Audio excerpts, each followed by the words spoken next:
эфирлерибизди учур маселеси программасы менен улантабыз. Аны мен Каныкей Бозгунов алып барам. Саламатсызбы?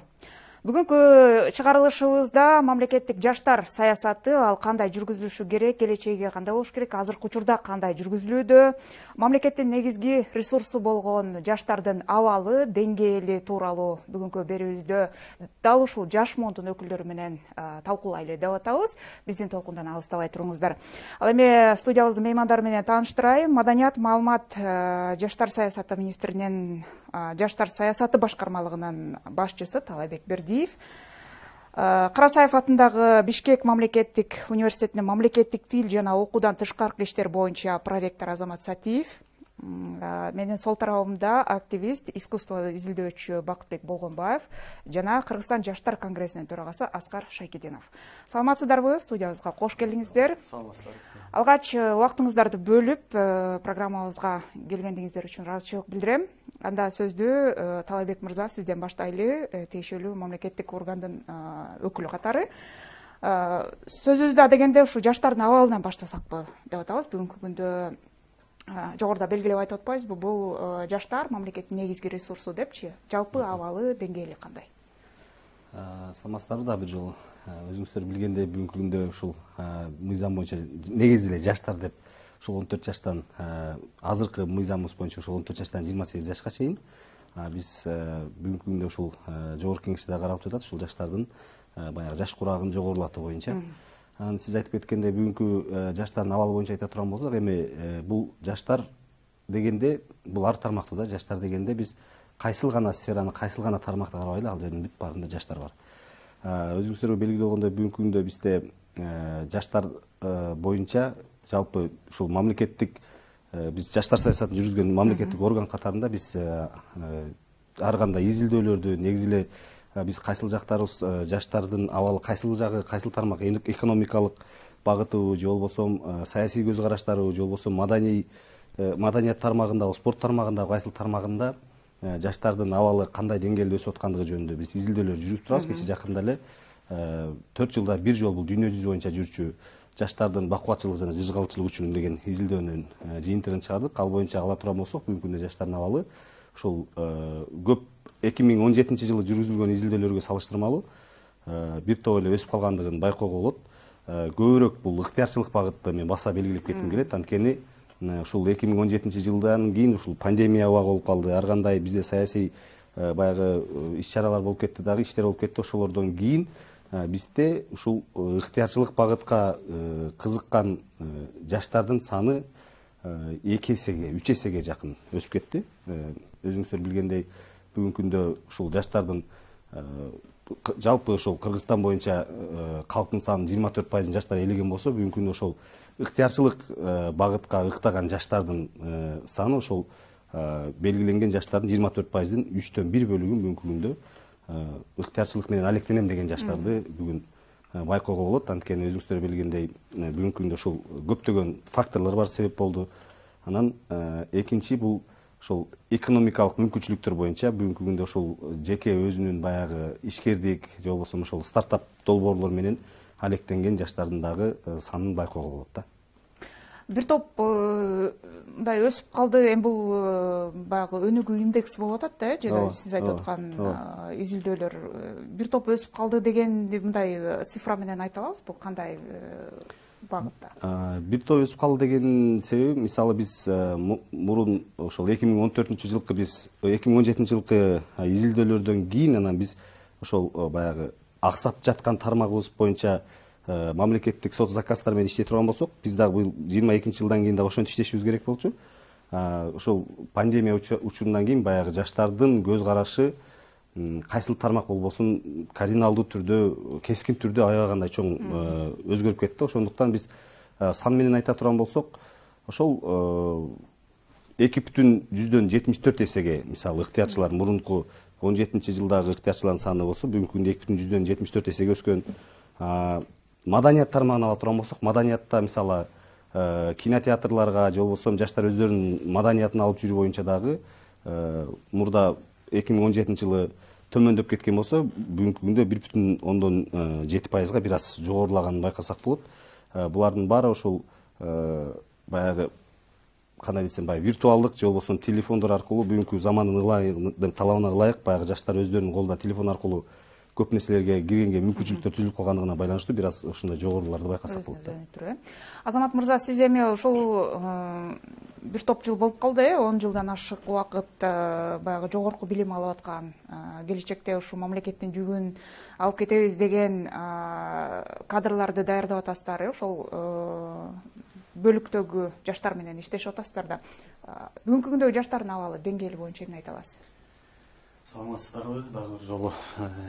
Эми бүгүнкү күндөгү жаштардын абалына токтолуп айта кете турган болсок, мына жогоруда белгилеп кеткендей, тиешелүү министрликтин өкүлү ушул жаштар менен иш алып барган өткөндө эле жакшынакай өзлөрү отчетун берди. Ушул ушул жаштар менен кандай иштер жүргүзүлдү, кандай багытта иштер жүргүзүлдү деп. Чындыгында айырма бар. Жылдан жылга баягы жаштардын өзлөрү ушул коомго аралашуусу, коом менен иш алып баруусу, ошол менен бирге эле мындай бүгүнкү заманбап баягы техниканын өнүгүүсү менен жаштардын өнүгүүсү замандан артта калбай алдыга жылып бараткандыгы албетте бул абдан мындай сүйүнтөрлүк нерсе да. Анан ошол менен бирге эле бүгүнкү күндө ушул Кыргызстандагы жаштарыбыз мындай менин жеке көз карашымда ушул 3 багытта тарбия алып, 3 багытта ушундай өнүгүп бараткандай сезилет да. Биринчиси болсо бул бизге абдан жакын болгону ошол улуттук баалуулуктардын негизинде тарбияланып, улуттук баалуулуктарды көтөрүү, улуттук баалуулуктарды элге алып чыгуу деген нерсе. Улуттук баалуулуктар дегенде бардыгыңыздарга эле түшүнүктүү болуш керек. Ушул өзүбүздүн элибизге тиешелүү маданияты, адабияты, каада салты, үрп адаты менен бир багыт кандайдыр бир ушул өнүгүү жолунда ошолорду алып чыгуу багытында кетип бараткан болсо, ал эми экинчи багыты бардыгыңыздарга эле белгилүү болгондой ушул чет элдиктердин мындай маданияты менен ошол чет элдиктерди тууроо, алардын баягы кулк мүнөздөрүн өзүнө сиңирүү деген сыяктуу бир сапаттар менен калыптанып баратса, үчүнчү бөлүктө болуп бир айрым мындай диний багытта дагы эми бизде бардыгыңыздарга белгилүү болгондой эле республикабызда дин эркиндиги бар. Мындай диний багытта дагы тарбия алып, өз багытын өзгөртүп бараткан жаштарыбыз көп. Негизинен жалпылап айта турган болсок, мен баягы ошол жогорку окуу жайда ошол жаштар менен түздөн-түз иштешип аткан адам катары, адис катары бүгүнкү күндө жаштарыбыздын жашоого болгон көз карашы өзгөрдү. Жакшы жагына өзгөрдү десек болот. Себеп дегенде мына кийинки учурдагы эле ушул жаштардын элдерге жанагындай бир кыйналып турган мезгилде бирге калып иш алып баруулары бул абдан бир жакшы жетишкендик деп айта алабыз да. Ошону менен бирге эле мына жанагы чет элдиктердин маданияты деп атпайсызбы? Алардын дагы жакшы жактарын алып, элге таратуу менен, жаштардын аң сезимин өзгөртүү менен, дүйнө таанымын өзгөртүү менен мындай бир жакшы нукка салынып, жолго өсүп келатат десек. Жалпы жонунан жакшы деген. Менин пикирим жакшы, туура. Эми баягы 5 кол тең эмес. Айрым учурларда мындай терс көрүнүштөр да болушу мүмкүн, бирок биз баягы жакшы жагын көбүрөөк көрүшүбүз керек да, негизинен. Ушул эле суроо Аскар мырза, сизге дагы жолдоюн, Сиз дагы жаштар менен иштешип жүрөсүз да, кандай баа бересиз? Деңгээли, багыты? Саламатсыздарбы да бир жолу. Жогоруда мен агаларым айтып кетти. Бизде негизи жаштар саясатынын эгемендүү Кыргызстанда өнүгүү этабы акыркы 10 жылда биз мындай салыштырышыбыз керек да. Себеби дегенде учурунда 15-жылдан баштап министрликтин деңгээлине чыккан, андан кийин мамлекеттик агенттиктердин жана бүгүнкү күндө да министрликтин деңгээлинде турат. Биздин мына жогоруда Талат Мектебич айтып кетти, изилдөөлөрдү да. Бүгүнкү күндө биз жаштардын өнүгүү деңгээлин жана бүгүнкү мамлекеттин өнүгүшүндө жана социалдык экономикалык өсүүдөгү өзүнүн ролун биз так жана туура багытта белгилешибиз керек. Бүгүнкү күндө өзүңүздөр билгендей технологиянын өнүгүүсүндө бүгүн жаштардын акыркы 5 жылдагы биздин саясий өзгөрүүлөргө жана бүгүнкү коомдук өзгөрүүлөргө кошкон салымы жогору. Жана билим берүү же болбосо жаштардын өзүн өнүктүрүү тармагында дагы өзгөрүүлөр бар. Себеби дегенде азыркы бүгүнкү күндөгү экономикалык жана социалдык тенденциялардын өзгөрүшүндө, мисалы үчүн электрондук коммерция дагы бүгүнкү күндөгү Кыргызстандын өнүгүүсүндө жаштардын 100% ролу бар. Себеби бүгүндө бизде Кыргызстандагы жанагы Wildberries жолсу башка социалдык жана интернет дүкөндөрдүн көбөйүшүндө мисалы үчүн биз карап көрдүк. 100% жаштардын таасиринде өнүгүп атат. Мына ошондой эле бизде башка хай-тек жана башка тармактардагы өнүгүүдө жаштардын орду бүгүн абдан чоң. Бирок баарын аябай апапакай десек биз калпчу болуп калабыз. Бүгүнкү күндө мисалы үчүн министрликтин деңгээлине чыккандан кийин биз министрликтин колдоосунда жана биздин өнөктөштөрдүн негизинде бардык аймактарды кыдырып чыгып атабыз. Көрүп келдик бир жыл ичинде министрлик дагы, министрдин орун басары дагы аймактардагы бүгүнкү жаштардын дагы орду байкалып келатат. Бирок ошону бүгүнкү күндө биз туура багытта жаңы этапка чыгарабыз деген ойдомун. Себеби жанагы мыйзамдын өзгөрүүлөрү жаштардын баягы өнүгүүсүнө дагы үлгү берет да. Андан тышкары мисалы үчүн бизде эми социалдык жакта бүгүнкү жаштардын орду бар өнүгүү жолунда. Бирок биз муну дагы күчөтпөсөк, себеби дегенде өзүңүздөр билесиздер, 96-95 2000 жылга чейин төрөлүүнүн саны азыраак болгон. Бүгүнкү күндө пайыздык көрсөткүч 30% түзүп атат. Мындан 5 жылдан кийин бул өтө кескин көбөйөт. Биз ошого даярданышыбыз керек. Ошол учурдун саясатына бүгүндөн баштап кам көрүшүбүз керек да. Мен сурайын дегеним баягы биз азыр көп өзгөчө улуумун айтат го, азыр жаштар башкача, психологиясы башкача, кулк мүнөзү башкача нерсени ойлонушат, же болбосо биз телефон менен чоңоюп атат, ошонун ичине кирип кетишти деген да сын пикирлер дагы жок эмес да. Биз мектептен жогорку окуу жайынан бизге баарыбызга окуткан биздин тарыхый инсандар, мамлекеттүүлүгүбүздү түптөгү ошолор дагы азыр биз белгилеп аткан ошо 24, 25, 26 жаштагы инсандар керек болсо ошол биздин мамлекет катары сактап калган инсандар болгон да. Мен сурайын дегеним ошо биз бүгүнкү ошол жаштардын ошондой билимге суусаган жаштарыбыз барбы, ошондой мамлекеттин жүгүн алып келе турган жаштарыбыз барбы деп сурайын дегеним да, Деңгел Бакыт мырза. Биздин кыргыз жаштары иммунитети ар дайым бекем болуп келген. Кайсы мезгил кайсы учурлар болбосун, кыргыз жаштары тарыхта, маселен, алыс кетпейли, ушул Борбор Азия чөлкөмүнүн эркиндикте, маселен, жаштардын орду ар дайым көрүнүп келген да, өзгөчө. Кыргыз жаштары башатынан илимге, билимге суусап, мындай өзгөрүүнү, өнүгүүнү каалай тургандан көргөзгөн, бул тарыхта мисал. Анан эми телефон ошол илгери өткөн кылымда 50-60, 70 жылдар чыккан күнү деле ал кезде ата энебиз колдонмокта. Алардын багына бул жаралып калган жок да. Анан эми бүгүнкү күндө ушул технологиянын жаңы өнүгүштөрдүн ар кандай ушундай бир керектөөлөрүнүн процессинде өнүгүп аткан жаштарга сен муну колдонмо, муну карап аткан балдар деп айта беришип болбойт. Бүгүнкү күндө жаштар абдан сонун өнүгүп атат. Бүгүнкү күндө жаштар абдан акылдуу, аң сезимдүү. Бүгүнкү күндө жаштар оюн ачык айтып, чындыкка бет уруп, мындай айтканда, мындай бир өздөрүнүн багытын, жолун аныктоого умтулуп аткан жаштар көп кыргыз жаштарында. Кыргыз жаштарын бир кылка бардыгын тегил булду айтуудан алыс болушубуз керек. Эми мындай 30 сөздү дагы баштаардан мурун бир 30 жыл мурунку бир саясат, мамлекеттин саясатына бир көңүл бурсак болот. Акаевдин мезгилинде маселен 23 кадрлар деген программа болчу, бирок натыйжасын бербей калган да. Бир аз ошонун негизинде туш-тушка билим алып келген балдар болгон, бирок көбү кайтпай калган, Кыргызстанга келбей коюшкан. Анан 2010дон кийин баягы революционун, апрель революциясынын шарданы менен азырдан Аскар айтып өттү, теги министрликтер уюшулуп, мындай жаштарга да көңүл буруп атабыз деген таризде мындай иштер көргөзүлгөн, батыл иштер көргөзүлүп, бирок 5 жылга жетпей эле, бирок ал да солгундап, кийин барар унутулган да. Акыркы 2 жылда биз кайрадан мындай жаштар саясаты, жалпы эле жаштар бүгүнкү күндө чоң күч экенин түшүнүп, бүгүнкү күндө кайра министрликтин деңгээлине көтөрүлүп, анын башында мына билебиз, Айзбек Надырбеков, жалпы Кыргызстандагы жаштар мектебин түптөгөн бирден бир мыкты менеджер замандашыбыз башкарып, бүгүнкү күндө кайрадан муз ордунан жыл азыркы учурда мындай жакшы иш аракеттер жүрүп атат да. Болгону биз багыт көргөзүшүбүз керек. Азыр мамлекет бирөөнү бир нерсе кылып берүүгө милдеттүү эмес да, чындап элечи.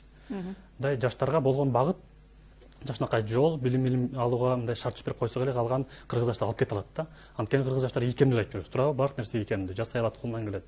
Анан алар үпүлөп эле, оозуна салып эле, мына мунуң, бул кийимиң, бул акчаң, бул тигиниң деп аларды мындай этектетпей, азыр жаштарга мындай өзүнчө болууга үйрөтүшүбүз керек. Болгону ошо, мамлекет ушул жактан жакшы иштесе, буюрса биздин жаштар алдыга кетет.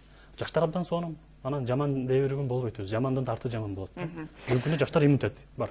жакшы. Жаштар саясаты боюнча Талайбек мырзадан жогоруда сиз өзүңүз айтып калдыңыз, жогорку кеңеште жана мыйзамдарды инвентаризациянын негизинде мыйзам кайрадан иштелип атат деп. Эмне өзгөрүүлөр кирип атат, анан негизи эле жалпы жаштар саясатында жогоруда да белгиленди. Биз эгемендүүлүктү алган жылдар ичинде чын эле жаштар саясаты ары түртүлүп, бери түртүлүп, агенттиктин деңгээлинде болуп, кайсы бир министрликтерге кошулуп, кайра өзүнчө министрлик болуп түзүлгөн учурлар болгон да. Бүгүнкү күндө мамлекеттин, расмий бийликтин дегенчи мамилеси кандай жаштар саясатын жүргүзүүгө жалпы жөнүнөн?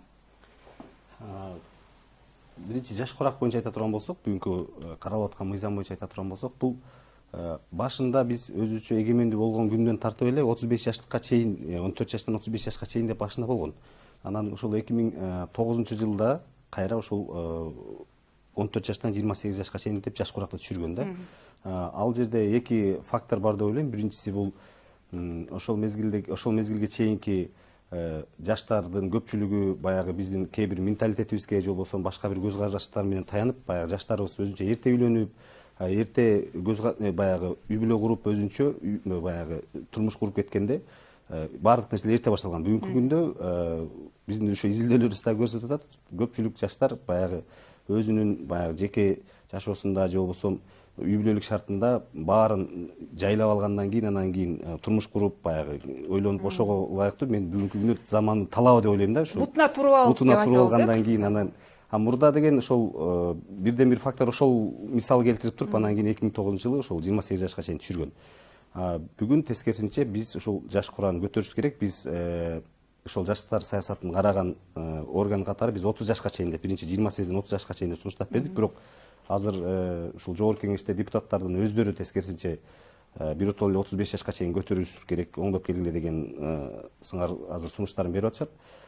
Ал эми мамлекеттин бүгүнкү жаштар саясаты багытына боюнча айта турган болсок, чынында салыштырмалуу Бакыт инебиз айткандай бир аз ордунан козголуп көп эле колдоолор болуп атат.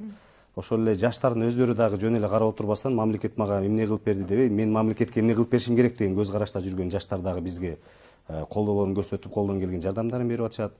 Мисалга ала турган болсок, ошол тил маселесинде ошол эле жанагы кыргыз Википедиясын кыймылдатып аткан патриот биздин жаштарыбыз бар азыркы күндө.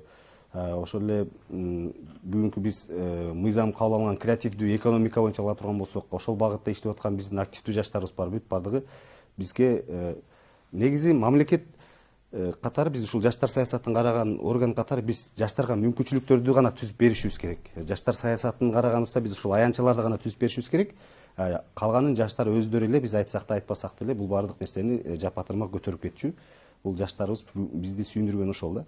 Ошол эле ыктыярчылыкты айтып кеткенибиздин себеби дагы ошол. Мисалы, ыктыярчылык маданияты боюнча биз азыр бүгүнкү күндө ушул биздин казак боордоштордон, өзбек туугандарда баардыгы ушул ыктыярчылык багытында, тескерисинче биз аларга көмөк көрсөтүү боюнча көптөгөн бизден баягы кеп кеңештерди алып турушат. Анткени бизде ыктыярчылык маданияты билинбегенмен, мүмкүн биздин жанагы ашар буга чейин биздин ата бабаларыбыздан бери келаткан бул каныбызда бар да. Ошондуктан бул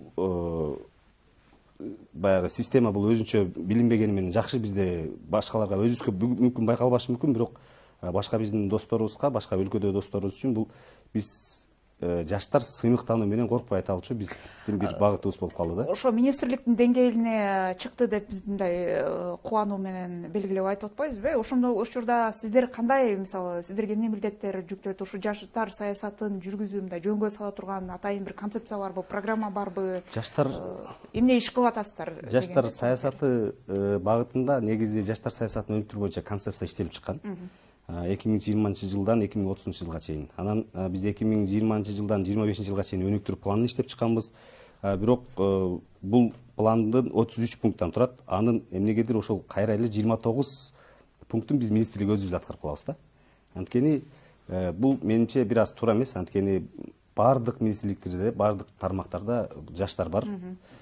Биз ошолорго биз өз сунуштарыбызды берип, мисалы билим берүү министрлиги жаштар тармагында эмне иштерди кылып аткандыгы боюнча баарына өзүнчө мүмкүнчүлүк түзүп бере турган биз азыр концепцияны бир аз өзгөртүү боюнча ушундай ойлор келип атат. Анткени ушул 2019 жылдагы пандемиядан кийин дагы кескин түрдө жаштардын көз карашы, биздин өзүбүздүн дагы бараткан багытыбыз дагы азыр кескин түрдө бир аз өзгөрдү. Анан биз ошол келечек деген ушул мамлекеттик жаштар платформасынын алкагында бүгүнкү күндө азыр иштеп атабыз. Бул платформа баардык ушул жаштарга тиешелүү болгон иш-чаралар, анан системдүүлүк боюнча эң негизгиси бул ушул баардык иш-чараларды системдүү түрдө алып кетүү боюнча. Жана башында айтып кеткендей, биз биринчи аймактарга чыктык да. Аймактарды чыгып кыдырдык. Негизи эле ушул биз жүргүзүп аткан ушул жаштар саясаты аймактарга жетип атабы деги эле кандай болуп атат? Негизи борбор башка, аймактар такыр башкача экен да, чын-чынына келгенде. Бизде өзүбүздүн райондордо дагы бирден аз болсо дагы бирден кызматкерлерибиз бар, бирок ошентсе дагы баардык нерсе жакшы боло берет дегени менен, бирок чын-чынына келгенде андай эмес. Аймактарда бизде жөн эле бизде болуп аткан иш-чаралардын маалыматтын жетишсиздиги болуп калат. Мисалы, көптөгөн иш-чаралар эч кандай маалымат жок болуп калат. Ошондуктан биз баарына маалымат бирдей жетүү үчүн азыркы күндө ошол чоң портал иштеп чыгып атабыз. Ал жерде порталдын ичинде чоң сайт, жаштар, мен жаш болсом кирип туруп мага керектүү кандай гана маалымат керек болбосун, мен бүт баарын ошол жерден алып чыгып кетишим керек болот да. Ошондой маанидеги сайттын ичинде 5 тармакта субсайттар бар. Бирөөсү элбук деп ошол баягы электрондук библиотекаларды киргизип атабыз. Анын ичинде бүт аудио, видео, бүт баардык шаймандардын баары ошол жакта. Анан келечек платформасы боюнча, анан билим берүү боюнча бүгүнкү күндө эң алдыңкы жаштардын баягы ийгилик жаратып аткан жаштарыбыз боюнча өзүнчө субсайттарды ичине ачып койдук. Жалпысынан ошол эмне маалымат керек болсо жаштарга тиешелүү, кандай мүмкүнчүлүктөр бар, кандай гранттар бар, кайсыл жактарга барсам болот, ошолордун баардыгын ошол бир гана сайт аркылуу көрүүгө болот. Анан ушул бүгүнкү ошол кечээ жакында чыккан ошол изилдөө боюнча дагы жалпы видеороликтерди даярдадык. Анткени жалпы эл журт, жалпы негизи жаштар билиш керек, кайсыл жактан биздин көйгөйлөрүбүз бар, кайсыл жактан биздин жакшы мүмкүнчүлүктөрүбүз бар. Анан кесип тандоо боюнча дагы биз ушул келечек платформасынын алкагында 2022 жылы бүт туура кесип келечек кепилдиги деген чоң форматтагы Кыргызстандын бүт баарын кыдырып билим берүү министрлиги менен биргеликте.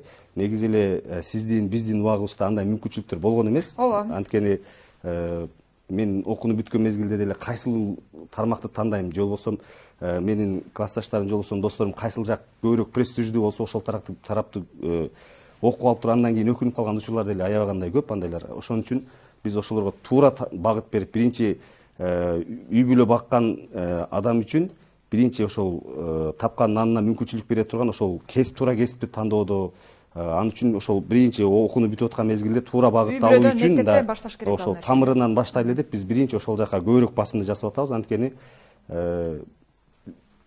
баягы окуунун аягында окууга тапшырар мезгилде көпчүлүк учурларда алар экзамен менен болуп калат экен, окууну бүтүрүп алсам, ийгиликтүү бүтүрүп алсам деп көп нерсеге алаксып калат экен дагы. Ошол жаңы окууну тандоодо бир аз көптөгөн катачылыктарды бүгүнкүгө чейин көрүп келебиз. Бизде акыркы учурда тандоого туура келет кесипти. Бирок ал өмүр бою ошол кесип менен кызмат кыларын, анан өзү дагы ошол менен жамбагарын көп учурда түшүнбөй калып атпайбы? Жакшы маселени козгодуңуз. Ушул нерсени Азамат мырзадан сурагым келип атат. Негизи эле бизде жаштар саясаты кандай өңүттө жүрүш керек? Эми жаштар саясатынын өңүтү бүгүнкү күндө мына жогоруда белгилеп кеткендей, жаштар коомдо чоң күч. Аны өзүңүздөр билгендей, акыркы жылдары ушул жаштардын аң сезиминин ойгонусу менен, дүйнө таанымынын ойгонусу менен өздөрү көрсөтө алды десек болот да. Ошону менен бирге эле бул жаштар саясаты дегенде карап көрө турган болсок, бүгүнкү күндө чоң саясатка дагы аттанган, чоң саясатта жүргөн дагы ушул жаш биздин замандаштарыбыз бар.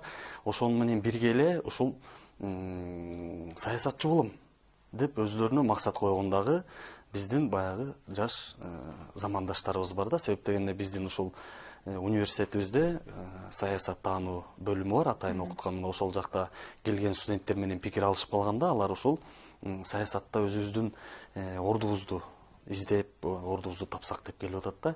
Эң биринчиден бул мамлекеттик кызматта саясат жүргүзүү үчүн бул адам өзүнүн саясий маданиятын калыптандырыш керек.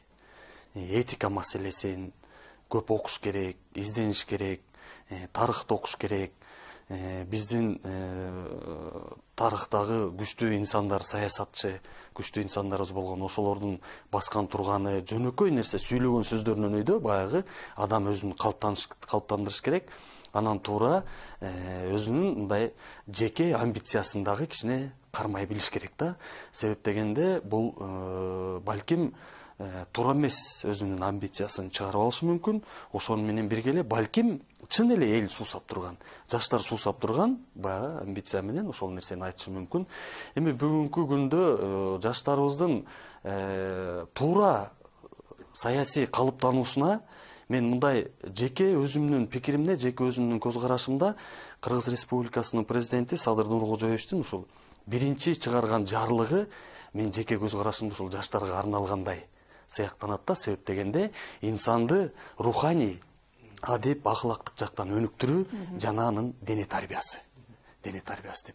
Адам мындай руханий, адеп, ахлактык жактан өнүгүүсү үчүн сөзсүз түрдө ал билим алыш керек, дүйнө таанымын өзгөртүш керек. Ошол болуп жаткан учурда көз карашы баягы өзгөрүш керек деген нерсе.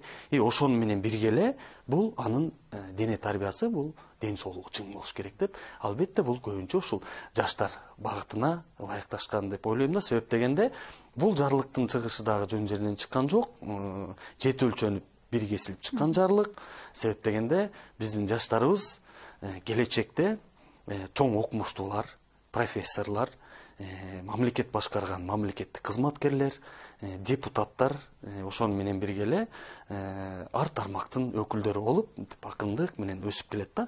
Ошол себептен саясий маданият болобу, жеке өзүнүн маданияты болобу, коом менен аралашуу маданияты болобу, сөзсүз түрдө бүгүнкү күндө жаштарыбыз ушул баягы саясатчы болом, саясатка барам деген жаштар ушул саясий маданиятты, баягы этиканы биринчиден үйрөнүш керек.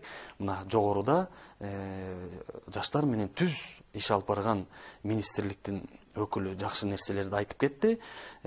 Бүгүнкү күндө жаштардын саясатын жүргүзүү, жаштарды калыптандыруу жеке эле ушул борбор менен эмес, мына аймактар менен иш алып бардык деп айтып атат. Чындыгында мындай жаштарды алдыга жылдыруу, алардын көз карашын өзгөртүү боюнча бүгүнкү күндө көптөгөн жакшы нерселер болуп атат. Мына өткөндө ушул жаштар жумалыгын өттү, жаштар жумалыгы өттү.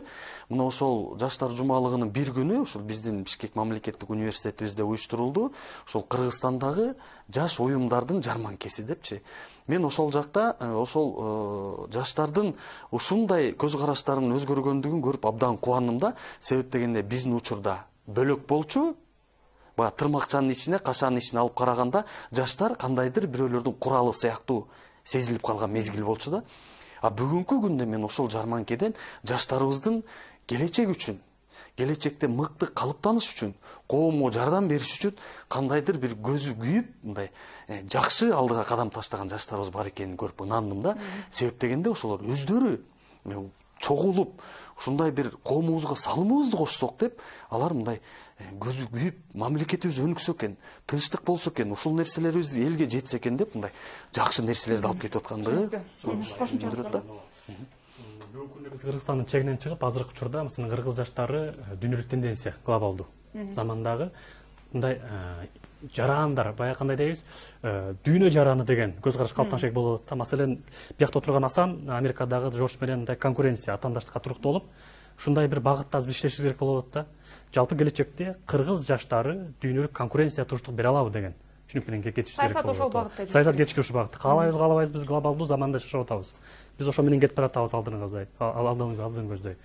Анан бүгүнкү күндө ошо мына багыт барбы бизде азыр жаштар саясаты? Бар. Талайымыз айткандай, маселен, бүгүнкү күндө жалгыз ушу жаштар саясаты тармагы гана жаштар алектенбей, бүгүнкү күндө Билим берүү министрлиги да чоң алдына бир максат коюш керек да. Булардын ролу абдан чоң. Анткени толугу менен жаштар ушул министрликке тиешелүү. Мектеп, университет, бизде аз элементарный маселен профориентация, университеттерди таанытуу. Же университеттер ушул боюнча иштебейт, же жана башка маселен сайттарына кирсең, кыйынчылык менен кирип чыгасың да. Жөнөкөй бир нерсени изилдөөдө дагы көп университеттердин сайттарында кыйынчылык бар да. Балдар анан кыйналат, жакшы маалымат ала албайт. Ошондуктан бүгүнкү күндө университеттерде эшигин ачыш керек да. Булар дагы бир жаштар ордосу болуш керек. Туура анткени ал жерде 18 жаштан 22 жашка чейин ошол жерде 4 жыл, 5 жыл жашоо ушул жерде өтөт да толугу менен.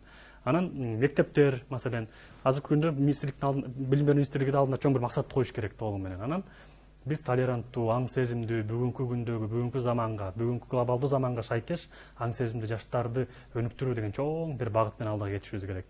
Министрлик бул жерден алсыз болот. Ошондуктан коомчулук карап турбай жардамыбызды беришибиз керек да. 2010 кийин мындай козгарда жайнап жүрүп коомдук уюмдар сүйлөгөн жаштардын. Ал жакшы болчу да. Союз кезинде жаман жакшы партийный школалар болчу, мектептер болчу. Бай инсанды калыптандырууда көптөгөн тепкичтер бар эле. Эми ал системаны айтпай эле, бүгүнкү күндө жаңы кыргыз мамлекети кандай система негизинде жаштарды өнүктүрүш керек, жасаш керек. Кадр кызмат турат. Булар дагы ошол жерде жаштардын мындай ордосу айтсак болот да. Алар дагы ишти кылып бүгүнкү мектеп уюштуруш керек. Ушундай бир мамлекет батыл ишке киришпесек, азыркы күндө мындай карайлап жүргөн жаштар дагы деле армын да. Анан региондорго колубузду созушубуз керек. Бул жерде мамлекеттик туура мамлекеттик саясат бул жерде абдан күчтүү иштеш керек. Толук эле жаштар тиги маданият министрлигин жүктөп койбой, ушуну кылгыла дебей, азыр мамлекеттик саясат кош канат болуп, мындай бардык тармактарды кошо киргизиш керек да.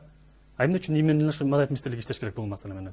Толук кетиш керек да. Анткени эгерде биз бүгүнкү күндө жаштар жаңы күч деп көкүрөк какканыбыз менен ошону жаштар чындыгында чоң күч экендигин биз дали деп азыр бүгүнкү глобал заманга шайкеш мындай конкуренция туруштуу жаштарды тарбиялап чыгарыш себеп болуп атат.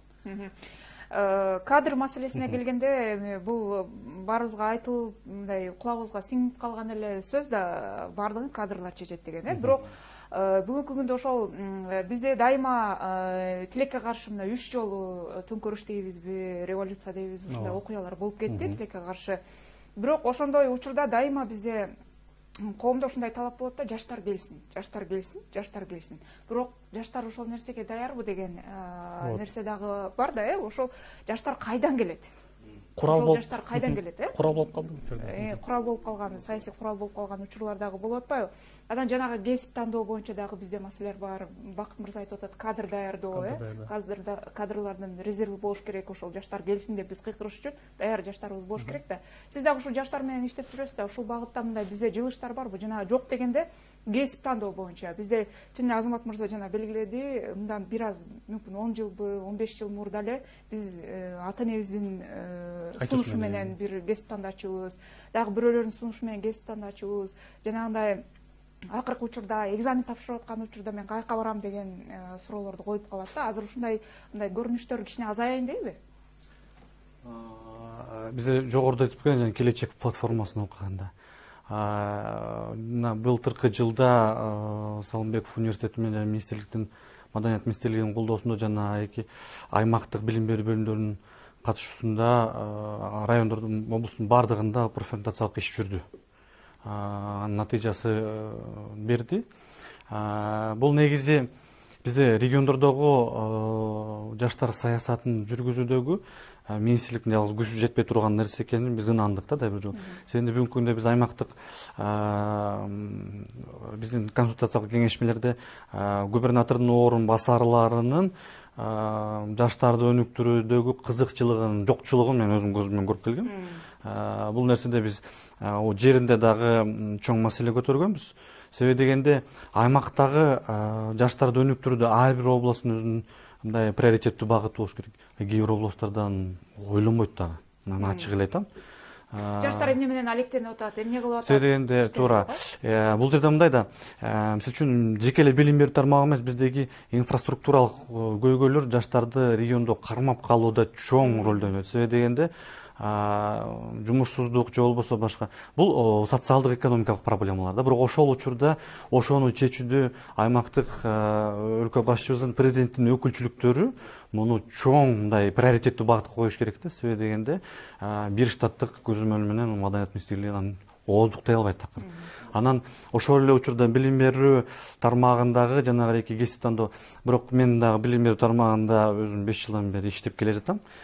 Бизде кесип тандоо дегенде бул кандай, бул ошол учурдагы биздеги бүгүнкү актуалдуу кесиптерди биз туура пропагандалап атабызбы же баардын эле буяка келе берле деп эле чыкырай беребизби? Бирок ошол үчүн бизде дагы мисалы үчүн министрлик тарабынан атан концепция түзүш керек. Себеби профориентационный работа иш өзү баягы университет рекламалоо эмес. ошол кесиптин бүгүнкү күндө актуалдуулугун жеткириш керек. Бүгүнкү күндө биздин рынок ошого даярбы, даяр эмеспи ошону. Анан жогоруда интеграциялык сөздөр болуп кетпейби? Мисалы үчүн бизде Орто Азия, ЕАЭП өлкөлөрүнүн же болбосо КМШ өлкөлөрүнүн алкагында биздин жаштардын билим берүүдө же болбосо ушул жаштар саясатында иштеп аткан багыты бүгүнкү күндө жакшы десем болот. Ал жагынан бизде ачыктык бар. Жана жаштардын өзүнүн потенциалы ошол жерде бар. Бирок жанагыдейки профориентациялык иш былтыркы массалык түрдө бир эле жыл болду башталганына. Бул жерде мамлекеттик вуздарда, жогорку жайларда бир туура эмес көрүнүш бар. Профориентациялык иш менен аймактарда жеке университеттер активдүү иштешет. Ал эми мамлекеттик университеттер бизге каалайбы, каалабайбы келет деген сөз бар. Муну ачык айтышыбыз керек. Бирок ошол багытта мына ар бир университеттин өзүнүн артыкчылыгына жараша жана ошол университетте актуалдуу багыттардын жаштар туура тандап келет. Себеби дегенде алардын биз келечегине балта чаппашыбыз керек да. Силердин кызыктуу нерсени айтып, туура эмес факультетке же болбосо туура эмес багытка жеткирбөйбүз, туура эмес нерсе болуп калат да. Бүгүнкү күндөгү университеттерди ошого даярдашыбыз керек да. Ошол жаштардын бүгүнкү талабына жараша билимдерди биз берип атабызбы, бербейбизби? Мисалы үчүн жаштар менен иштешүү боюнча бизде бир эле университет адистер даярдайт. Бул азыркы политех университетинин эмесине кошулду. КГУСта да болчу мурда архитектуралык. Бул жаатта да биз андай аралаш кесиптин үстүндө жаштар менен иштей турган жаңы багыттарды ачышыбыз керек да. Жакшы. Маселен алдыда келечекте 20-30 жылдан кийин жок болуп кетчү кесиптер да бар да. Вот. Ушуну университетте азамат мырза, сиз билесиз, жакшы билесиз. Ушул жагынан иштеш керек да. Азыр деле көп кесиптер талап кылынбай калат. Кийин 20 жылдан кайсы кесиптер жок болот мына. Биздин көп жаштар ошону тандап алып атат да. Көрүңөр, мындай жашоодо кыйынчылык болуп калышы мүмкүн. Ушул жаатында да биз азыр иштешибиз керек. Университеттер мындай айтканда жыл ордунан козголуш керек болуп атат да. Жыл ордунан козголуш. Ошол жогорку окуу жайдын өкүлү катары кичине баягы кошумчалай кетейин. Жаңычылык барбы ошо тоготерин айтыңызчы. Бул мындай да, профориентациялык иштер жүргүзүлбөй жатат дегенге кичине мен өзүм кооптонуп турам. Себеп дегенде бардыгыңыздарга белгилүү болгондой, азыр рыноктун заманы, базар экономикасы, ар бир адам өзүнүн жанын багыш керек. Бүгүнкү күндө жогорку окуу жайлар колунан келишинче товарын мактап саткан соодагердей болуп, профориентациялык иштерди колубуздан келишинче жүргүзүп келебиз. Маселен, андан сырткары жерлерди кыдырып, университетибиз жөнүндө маалымат берип, кесиптерибиз жөнүндө маалымат берип келебиз. Андан сырткары бизде атайын бүгүнкү күндө жалпы республикалык тестирлөөгө даярдоо атайын мекемелер бар. Мисалы үчүн СЭКОМ окутуу борбору, НОВА окутуу борбору дегендер. Алар каникул учурларында ошол аймактардан алып келип бул жактан окутуп, анан университеттерди кыдыртып, атайын ар бир ошол мамлекеттик жеке университеттерди кыдыртып, анан маалыматты алып кетишет да. Андан сырткары университет өзү дагы өзүлөрүнүн иштерин жүргүзөт. Негизи эле чечим кабыл алууга жардам болот деген. Чечим кабыл алууга абдан чоң жардамын берет. Себеп дегенде биз баягы кабыл алуу учурунда келгенде биз пикир алышканда студенттер менен алар айтат, биз ушул жакта окуп атканда келип кеттик элек, ушул багыт жаккан, мен башка багытты тандап жүрдүм эле, мен ушул багытта өзүмдү көрдүм деп. Андан сырткары дагы кошумчалай турган нерсе, кесип тандоодо билесиздер өзүңүздөр, атайын социалдык институттар бар, жаштарды тарбиялап өстүрүү боюнча. Биринчиси бала бакча, экинчиси мектеп, үчүнчүсү жогорку окуу жай. Булар атайын социалдык институттар. Бала ошол мектептен эле баштап билиш керек. Анан ошол мектепте окутуп жаткан мугалимдер дагы ошол баланын туура кесип тандоосуна багыт бериш керек. Сен жөндөмүнө жараша, сен математикалык багытта жакшысың, сен экономикага тапшыр, сен баягы кыргыз тилден жакшы болуп атасың, кыргыз тилге деп, баягы ал жактын дагы өзүнүн кызыгуусун жаратыш керек деп ойлойм да мен. Негизи эле бизде азыр министрликте биз башынан жана айтып кетпедимби, системдүү түрдө иштейли деп. Ушул баардыгын бир системага түшүрсүн, Аскар мырза айтып кеткендей, аймактарда саясат, жаштар саясаты жүргүзгөн эч кандай баягы мүмкүнчүлүктөр деле жок болуп атат. Кээ бир айыл өкмөттөргө чейин түшүп туруп сурай турган болсоң, аларда акча каражаты же болбосо колдоо үчүн мүмкүнчүлүктөр жок эмес, бар.